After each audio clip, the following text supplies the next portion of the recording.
Hello student, हम पढ़ रहे हैं रेस्पिरेटरी सिस्टम ऑफ ह्यूमन, जिसमें हमने पिछली क्लास के अंदर मानव श्वसन की क्रिया विधि के बारे में अध्ययन किया था।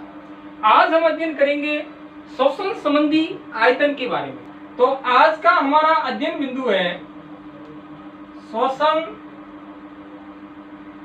संबंधी आयतन।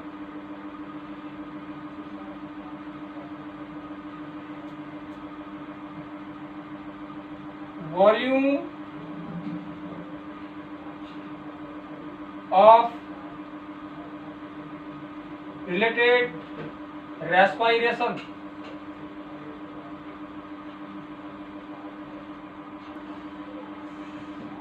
एक स्वस्थ व्यक्ति में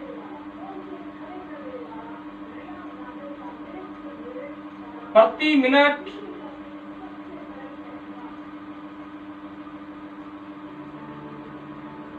12 से 18 बार श्वसन होता है।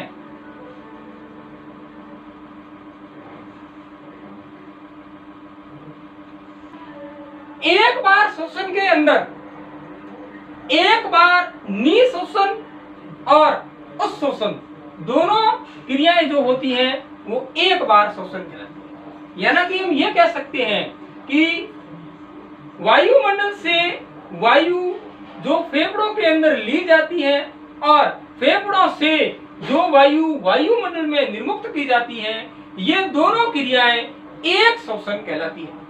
यानी कि एक बार श्वसन के अंदर एक बार निःश्वसन होता है और एक बार उत्श्वसन होता है। कि प्रत्येक श्वसन के अंदर फेफड़ों से वायु की कुछ मात्रा वायुमंडल में विनिमय होती है और ये जो विनिमय वायु की मात्रा है, ये मात्रा श्वसन संबंधी आयतन कहलाता है। और इस आयतन को मापने के लिए जिस यंत्र का उपयोग किया जाता है, उस यंत्र को स्पाइरोमीटर कहा जाता है। प्रत्येक श्वसन में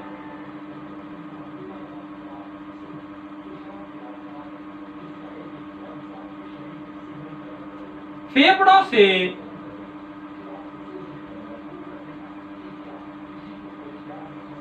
वायु की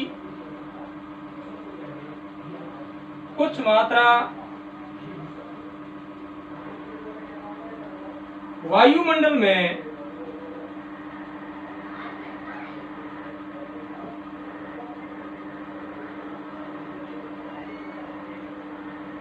विनिमय होती है।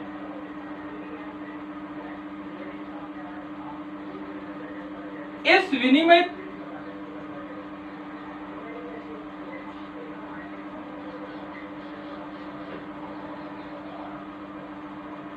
वायु की मात्रा को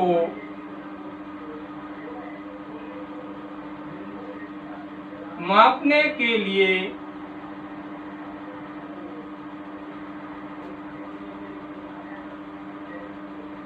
स्पाइरोमीटर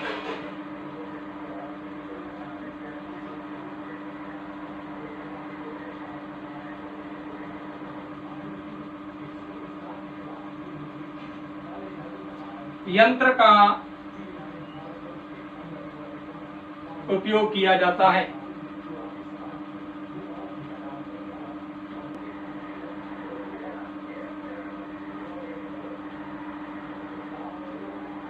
यानी कि वायु के आयतन को मापने के लिए स्पाइरोमीटर यंत्र का उपयोग किया जाता है। और ये वायु का आयतन जो वायुमंडल और फेफड़ों के मध्य विनिमय तो होता है, ये आयतन श्वसन संबंधित आयतन कहलाता है। तो हम अब पढ़ेंगे कि कौन सा वायु का आयतन जो है वो निःश्वसित होता है, कौन सा वायु का आयतन जो उत्श्वसित होता है, और कितना वायु का आयतन वायु कुपिकाओं के अंदर या फेफड़ों के अंदर शेष रहता है निःश्वसन और उत्श्वसन के बाद, कितना वायु का आयतन जो बल पूर्वक निःश्वसित किया जाता है या बलपूर्वक अवशोषित किया जाता है। ये आयतन जो होता है वो श्वसन संबंधी आयतन होता है। इसके बारे में हम अध्ययन करते हैं। श्वसन संबंधी आयतन में पहला आयतन जो होता है इसे ज्वारीय आयतन कहते हैं।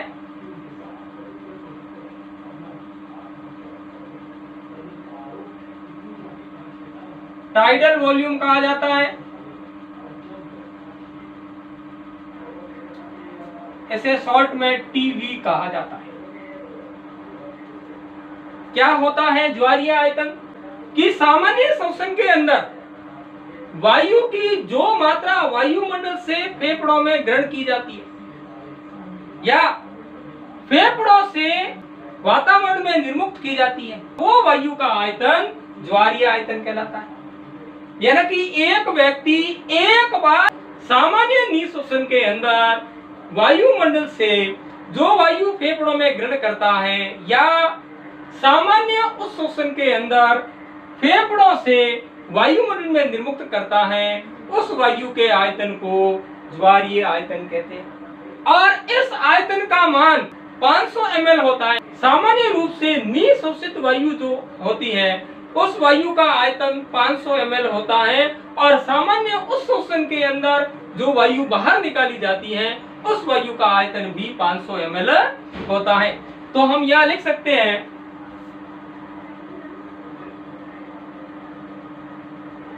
सामान्य श्वसन क्रिया में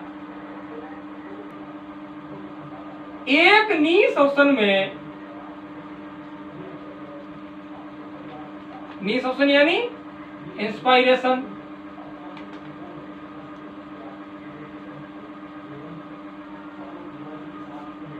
में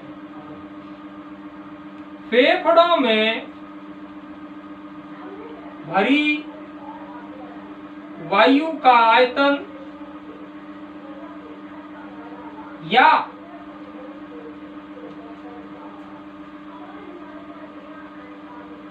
उस श्वसन में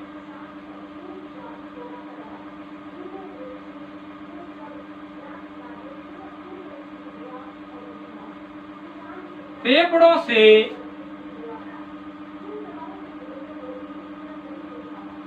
बाहर निकली वायु का आयतन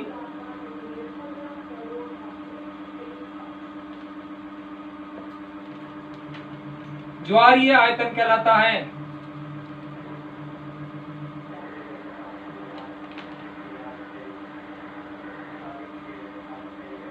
जिसे शॉर्ट में टीवी कहा जाता है, कहा जाता है। यानी कि हम ये कह सकते हैं निःश्वसन ज्वारीय आयतन और उच्छ्वसन ज्वारीय आयतन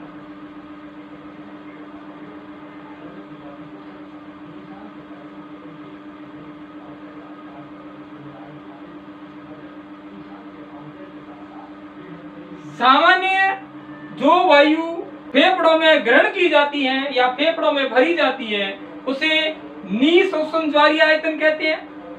सामान्य रूप से फेफड़ों से जो उच्छ्वसित की जाती है उस वायु के आयतन को उच्छ्वसन ज्वारीय आयतन कहते हैं।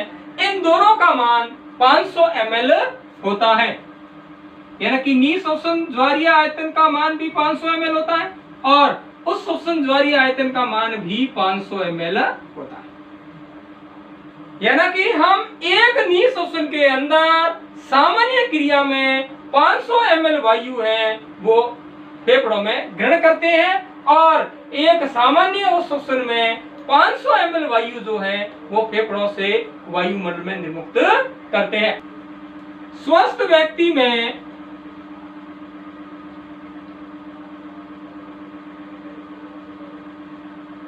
लगभग 6000 ml से 1000 ml वायु आयतन प्रति मिनट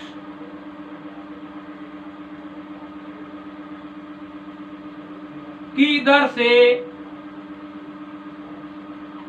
निशोषित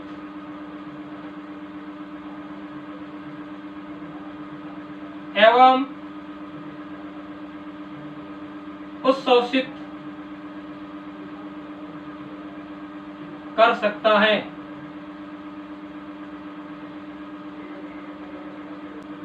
दूसरा जो आयतन होता है उसे निशोषण आरक्षित आयतन कहते हैं।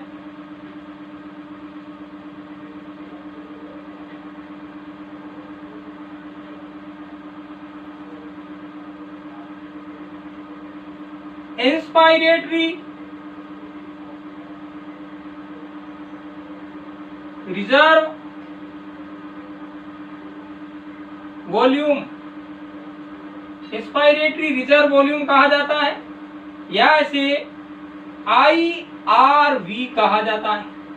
आई inspiratory, R reserve, V volume, यानी कि निशोषित आरक्षित आयतन। क्या होता है ये देखिए, सामान्य निशोषण के बाद, सामान्य निशोषण कितना होता है? निशोषण ज्वारीय आयतन 500 ml होता है। सामान्य निशोषण के बाद बलपूर्वक निशोषण में निशोषित की गई वायु का आयतन निशोषण आरक्षित आयतन कहलाता है।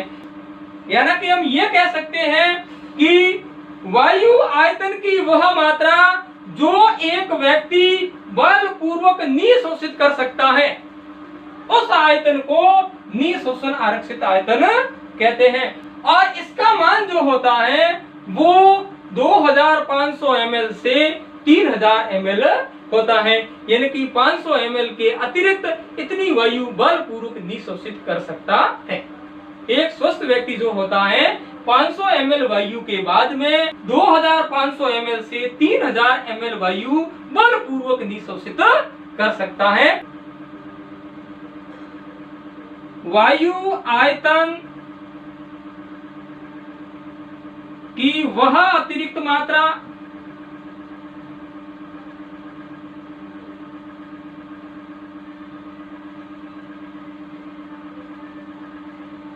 जो एक व्यक्ति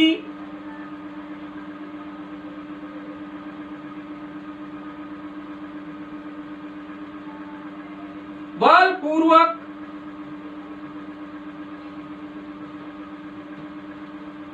निशोषित कर सकता है,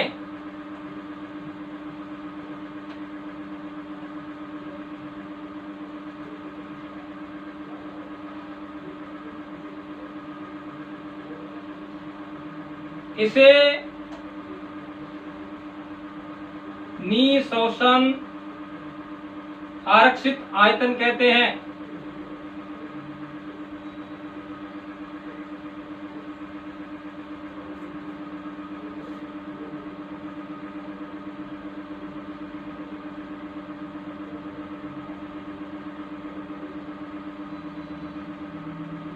यह औसतन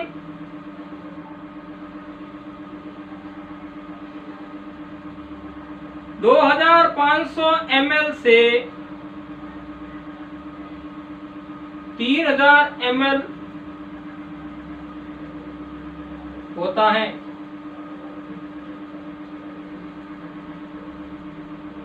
यहां तक आपको समझ में आ गया होगा। अगला जो शोषण संबंधी आयतन है वो आयतन जिसे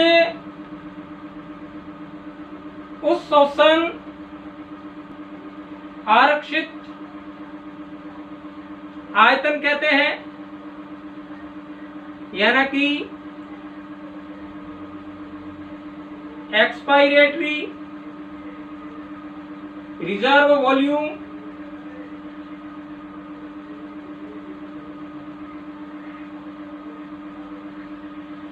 शॉर्ट में इसे ERV कहा जाता है।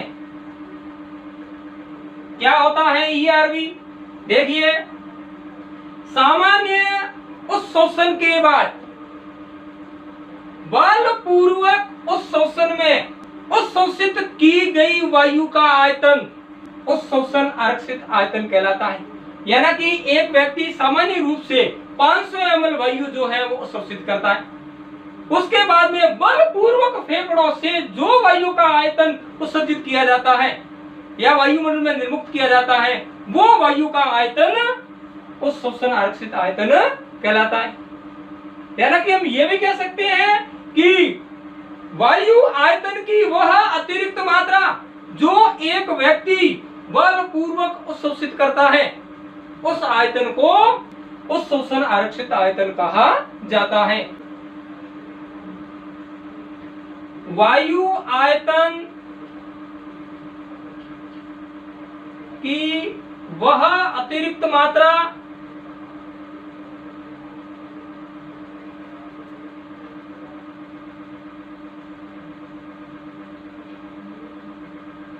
जो एक व्यक्ति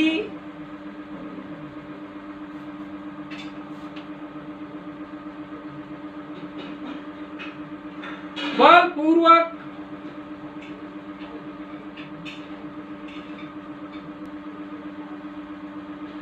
उत्सर्जित कर सकता है,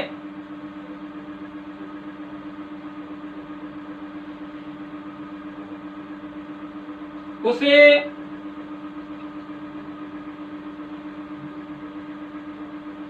उस शोषण आरक्षित आयतन कहते हैं।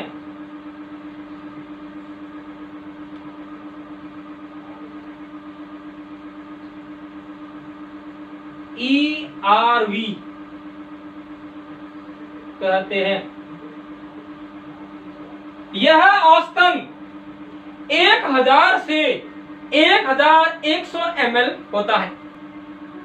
यह औसतन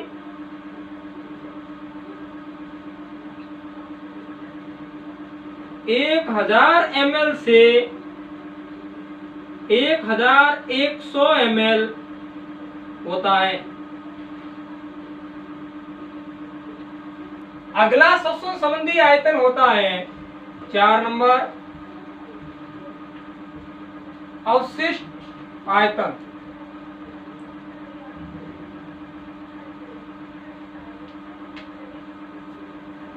जिसे रेजिडुअल वॉल्यूम कहा जाता है, RV। क्या होता है अवशिष्ट आयतन? देखिए, जब बलपूर्वक उस शोषण के बाद भी फेफड़ों के अंदर जो वायु शेष रह जाती है, उस वायु के आयतन को अवशिष्ट आयतन कहते हैं। यानी कि सामान्य अवशोषण के बाद और उसके बाद में बलपूर्वक अवशोषण के बाद भी फेफड़ों के अंदर वायु का आयतन जो शेष रह जाता है, उस आयतन को अवशिष्ट आयतन या रेजिडुअल वॉल्यूम कहा जाता है। वायु का वह आयतन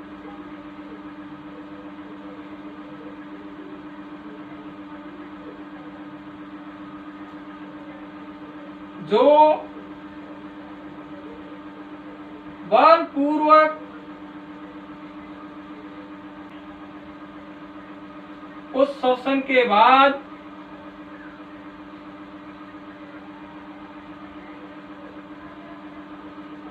भी फेफड़ों में शेष रह जाता है,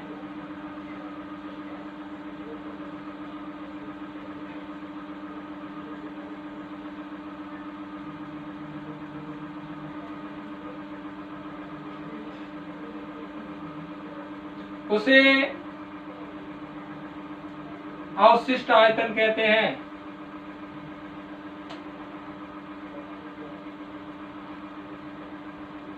RV कहते हैं।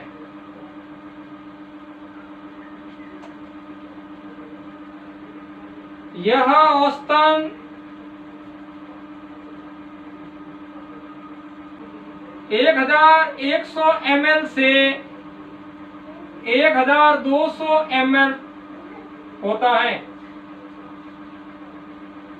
तो इस प्रकार से ये श्वसन संबंधी आयतन होते हैं जो सामान्य रूप से निःश्वसित की जाती हैं, सामान्य रूप से उच्छ्वसित की जाती हैं और बलपूर्वक निःश्वसित की जाती हैं, बलपूर्वक उच्छ्वसित की जाती हैं और जो फेफड़ों के अंदर बलपूर्वक उच्छ्वसन के बाद भी शेष रह जाती हैं। ये पूरा आयतन जो होता है ये श्वसन संबंधी आयतन कहलाता है।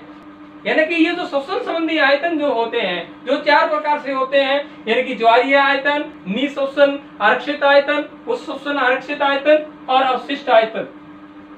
इन चारों आयतनों से मिलकर फेफड़ों की समताएं बनती हैं। यानी कि समताएं जो होती हैं वो इन श्वसन संबंधी आयतनों से मिलकर बनती हैं, जो हम अगली क्लास के अंदर पढ़ेंगे।